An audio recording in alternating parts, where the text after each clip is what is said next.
जगात दरवर्षी लाखो लोक साप चावल्याने मरतात, पण एक व्यक्ती असा आहे ज्याने स्वतःला 200 वेळा साप चावू दिले, तेही जाणून बुजून. विश्वास बसत नाहीये ना? पण हे खरंय. तर तो व्यक्ती आहे टिम फ्रीडे, एक अमेरिकन माणूस जो आधी ट्रक मेकॅनिक होता, पण आज त्याच्या रक्तातून एक युनिव्हर्सल अँटीवेनम म्हणजे सगळ्या विषारी सापांवर उपयोगी पडणाऱ्या औषधाचं संशोधन सुरू आहे. तर झालं असं, टीमने स्वतःला तब्बल 200 वेळा साप चावू दिलं. हो, तुम्ही अगदी बरोबर ऐकलत.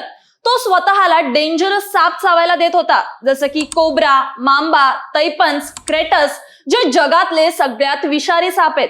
पण हे सगळं का? कशासाठी? कारण त्याच्या शरीरात अँटीबॉडीज तयार व्हाव्यात, जे पॉइझनशी लढू शकतील. पण सुरुवातीला त्याचं शरीर हे सगळं सहन करत नव्हतं. 2 वेळा कोब्रा चावल्यानंतर तो कोमामध्ये सुद्धा गेला होता.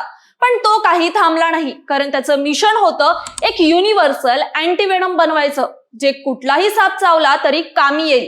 आज टिम फ्रीडेचं रक्त वैज्ञानिकांसाठी सोन्यासारखं आहे. त्याच्या रक्तात तयार झालेल्या अँटीबॉडीज वापरून एक नवं औषध तयार केलं जातंय, जे अनेक सापांच्या विषावर काम करते.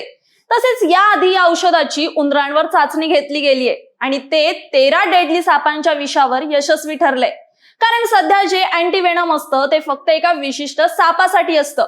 म्हणजे कोब्रा चावलाय तर कोब्रा विषावरच औषध लागेल. पण टिम फ्रीडेचं मिशन आहे 1 इंजेक्शन मेनी स्नेक्स. तर मंडळी, फक्त विचार करा, एक माणूस 18 वर्ष 200 सापांचे चावे घेतोय आणि आज त्याच्या रक्तातून हजारो लोकांचं आयुष्य वाचवण्याचं काम सुरू आहे. याबद्दल तुम्हाला काय वाटतं हे आम्हाला कॉमेंटमध्ये नक्की कळवा. आणि हा, चॅनलला फॉलो आणि व्हिडिओला लाईक करायला विसरू नका.